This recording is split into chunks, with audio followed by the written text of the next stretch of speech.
नमस्कार, आप देख रहे हैं DN 24 न्यूज। इस खास रिपोर्ट में बात करेंगे राष्ट्रीय पंचायती राज दिवस 2026 के अवसर पर दादरा और देमनी पंचायत में आयोजित विशेष ग्राम सभा की। राष्ट्रीय पंचायती राज दिवस 2026 के पावन अवसर पर दादरा और देमनी पंचायत क्षेत्र में विशेष ग्राम सभा का भव्य आयोजन किया गया। इस कार्यक्रम में पंचायत प्रतिनिधियों और ग्रामजनों की सक्रिय भागीदारी देखने को मिली। ग्राम सभा में बड़ी संख्या में ग्रामीणों की उपस्थिति रही, जिससे लोकतंत्र की जड़ों को और मजबूत करने का संदेश दिया गया।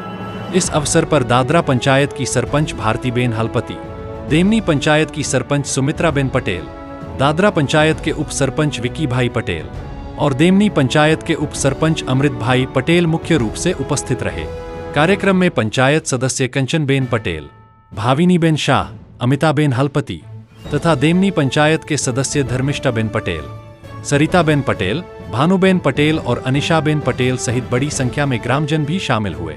ग्राम सभा के दौरान ग्रामीण विकास, जन सुविधाओं का विस्तार, स्वच्छता, शिक्षा और पंचायत स्तर पर पारदर्शिता जैसे महत्वपूर्ण मुद्दों पर विस्तार से चर्चा की गई।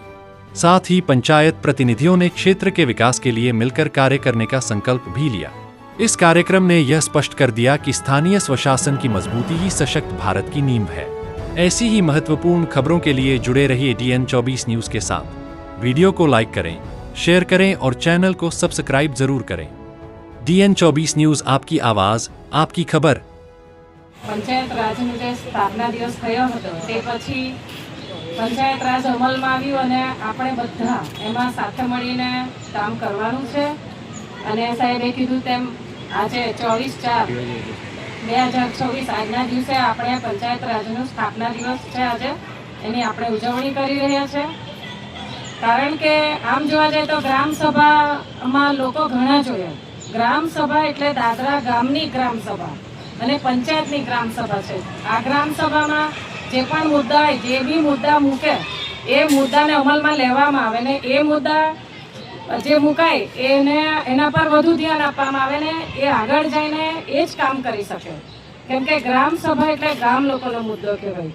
તો હરેક આપણી વર્ષમાં જેટલી બી ગ્રામ સભા આવે, જે મુદ્દા માટેની બી ગ્રામ સભા આવે, એમાં વધારેમાં વધારે લોકો આવે અને જે બી ગામના કામો હોય એ કામ લખીને લઈને આવે કે ભાઈ અમારે ગટરની તકલીફ છે, રસ્તાની તકલીફ છે, આટલા વખતથી જે કામ નથી બી થયેલા હોતા તે તમે હવે જોતા છે કે કામ બધા ચાલુ થઈ ગયા છે।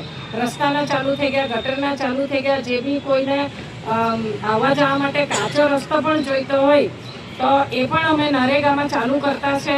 એવા બી કોઈ કામ હોય તો તમે અહીંયા પંચાયતમાં આપી શકે। તો આ રીતે દરેક કામ અહીંયા હવે થશે અને આપણે બધા એક થઈને કરશું અને બધા જ પંચાયતના વોર્ડ મેમ્બર પણ એ લોકો કામ લાવશે। ગ્રામ સભામાં એ લોકો પણ મુદ્દો મૂકશે અને એ મુદ્દાને પણ લેવામાં આવશે। એટલે આપણે બધા થઈને આ કામ કરશું અને સાથે રહેશું તો જ બધા કામ થશે। તમે બધા આવ્યા આજે સ્થાપના દિવસની ઉજવણીમાં, એના બદલ હું તમને ખૂબ શુભકામના આપું અને આપણા વચ્ચે સાહેબ આવેલા છે એમને પણ શુભકામના આપું। ખૂબ ખૂબ ધન્યવાદ રાખવામાં આવે અને જે ગ્રામ સભામાં આપણા જે ગામના લોકો સજેશન આપે, કોઈ બી સલાહ આપે ગામમાં કેવી રીતના આપણે વિકાસ કરવાનો, તે આપણા જનતાની દરેક જનતાની આપણે સલાહ લઈએ અને ગામમાં વિકાસ કેવી રીતના થાય તે આપણે ઉપર સુધી આપણા અધિકારી સુધી પહોંચાડીએ। તો અમે બધાને જ કેમ કે જે બી ગ્રામ સભા થાય તો આપણે પંચાયતથી બધાને ગામમાં જાણ કરતા જ છે।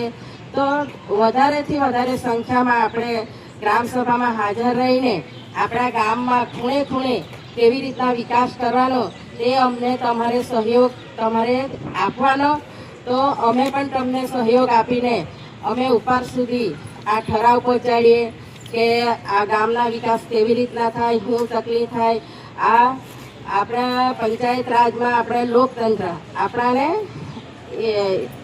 લોકતંત્ર આપેલું છે। આપણે જે બી પબ્લિક આપણે જે કહી શકીએ, આપણે જાણ કરી શકીએ એ કામ લેવામાં આવે છે। તો એટલું બોલી મેં પૂર્ણ કરું। તમે જલ્દીથી આવ્યા તેમને બદલ હું ધન્યવાદ આપું।